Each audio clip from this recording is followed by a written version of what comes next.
I must say I never expected a little report card of the PAP performance and G 2025, so I will respond as how the minister delivered his speech in that order as far as I can.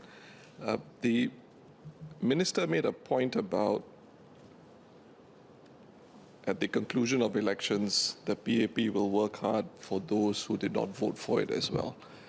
I second that position because immediately when the results were announced, when I thanked voters of Aljunied GRC, I made the same point to the voters in Aljunied GRC. You may not have voted for the Workers' Party. About 40% of them did not. My commitment to them, as was the commitment I made to them in 2020, was we would serve them equally. Taking that as my preamble, the first point I'd like to make is about a point I know the PAP harps on a lot, which is a demand for alternative policies, ideas, and so forth. And Minister spoke about mature democracies. He used the example of the political systems in the United Kingdom, in Germany, real choices. I think we have to look at both these societies as what they are and how deep the political systems are compared to ours. We've had a one-party dominant system since independence. These two societies are very different. So it is inevitable that alternatives would be a key function of what each of these parties, be it Democratic Socialist, Christian Socialist, Labour, Conservative, what they bring to the voter in their societies. Our system is very different. We deal with significant asymmetries of information.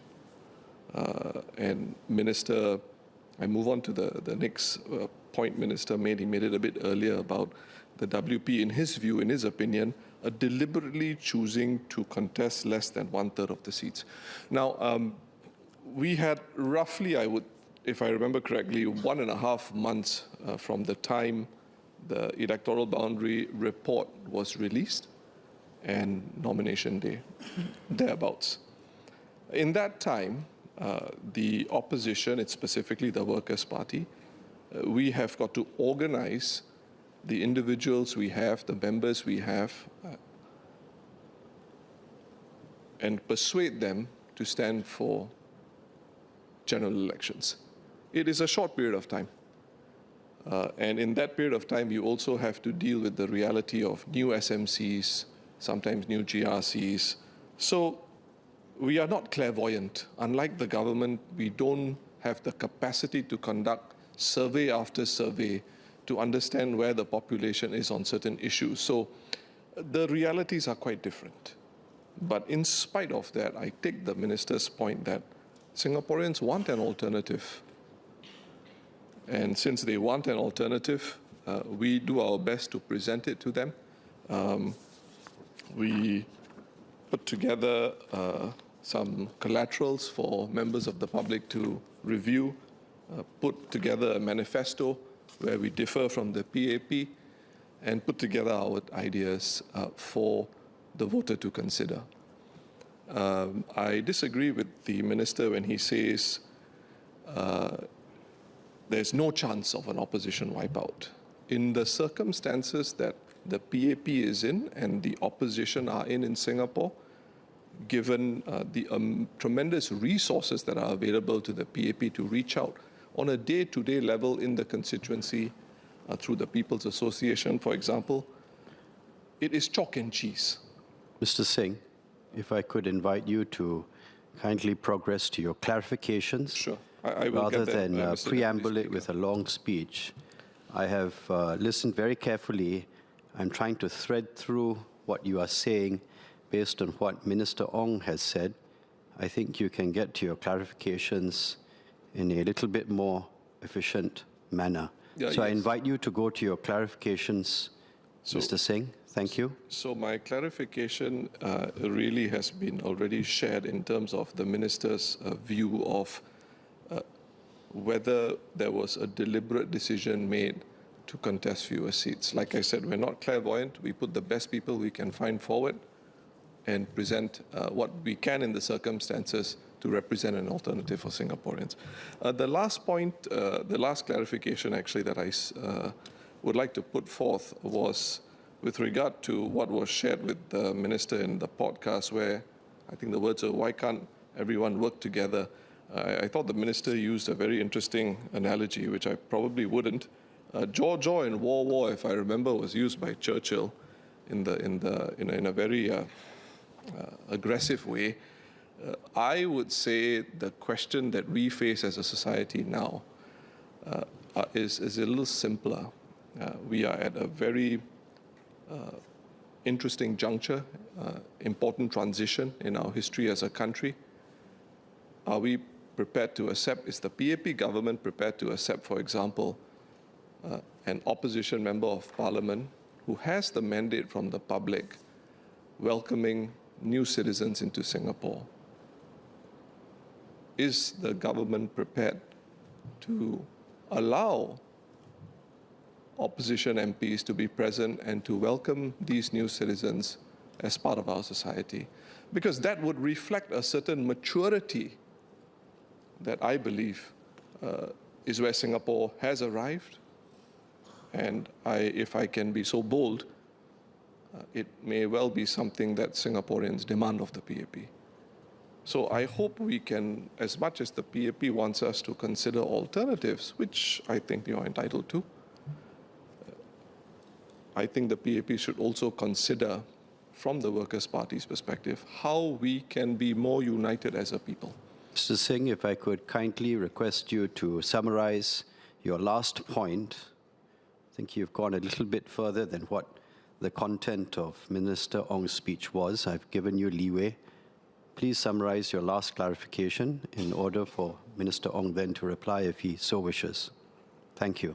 So I would suggest that there is scope for, as much as there is scope for alternatives from the opposition, there is scope for the PAP also to play a part in building a more united Singapore with the opposition in mind. Thank you. Minister Ong Ye Kung, would you like to respond to those clarifications? Oh, certainly. It's not quite presented as clarification, so I'll try to respond in general. The people demands many things of us, both as ruling party as well as opposition.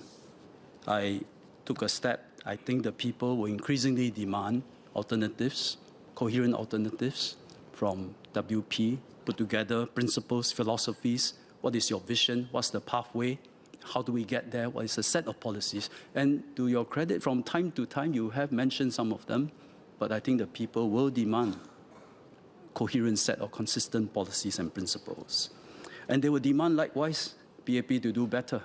And for all their demands, we will have to reflect. What can we do better for the people? The leader of opposition mentioned a couple of his pet peeves. One is boundaries come out a month and a half before the election. I should say this. I think most PAP MPs in this House, when the boundary reports come out, everyone scramble. They're all smiling. We are equally scrambling. Whenever the boundaries come out, suddenly you have a SMC, suddenly you have to form another division, redeploy your volunteers.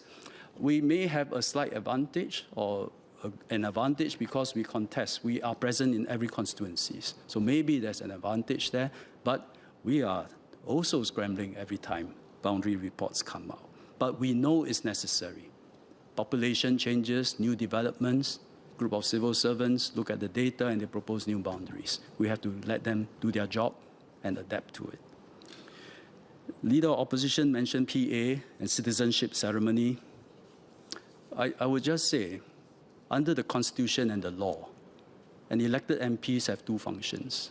One is to be a legislator in this House. The other is to manage the town council. There's no PA.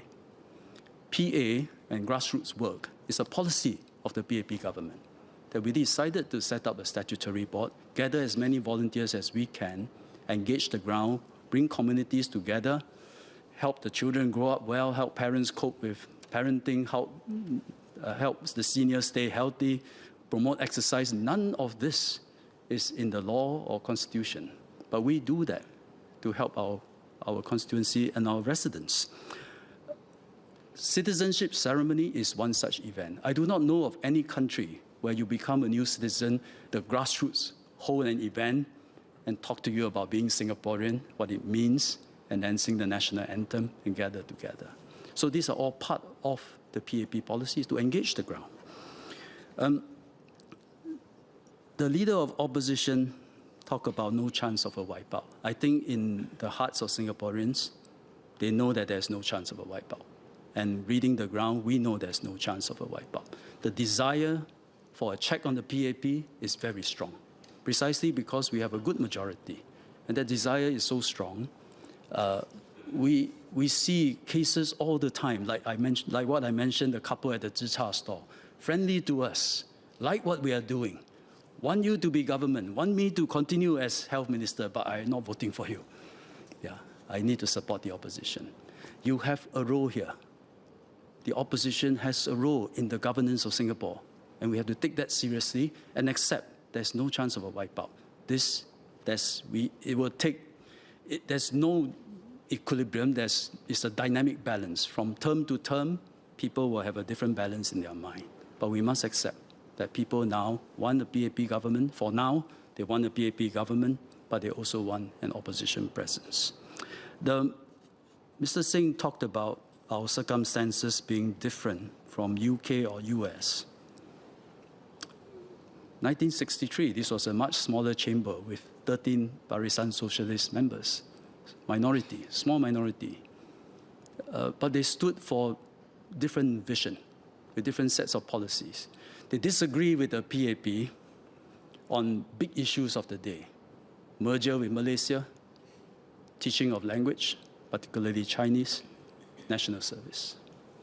After 65, of course, it's then become PAP dominant. But over the years, we saw WP came some way. From 1 to 2 single seats, you now have 2 GRCs, plus a couple of single seats, and 2 NCMP. We are now leader of the opposition. There is no chance of a wipeout in our view. And people expect WP to play an important role. And in this GE 2025, you were quite close to winning another 2 GRC. Next election, no doubt, it will be even more tough. And when you have come this far, I do believe the people will demand and Singapore will need you to come up with alternate policies. As in the past, Barisan Socialists did with a small number of seats. I think this is, I say all this, not that I wish it come true, but should WP really rise to the occasion and do this and be able to stand and contest the ruling party as the Democrats and Republicans do each other in the US, or Tories and Labour do each other in UK, actually life will be harder for PAP, you know. Contests will be so much more intense. People will be so much more discerning with who they choose. But I think it is the right political direction for Singapore. Focus our energy. I take your point about Georgia and World War. We are not really fighting, but we are arguing. We are presenting different views. We are arguing the merits and trade-offs of those directions and those visions, and Singaporeans choose. If we focus our energy on such discourse, I think it's the right direction for Singapore.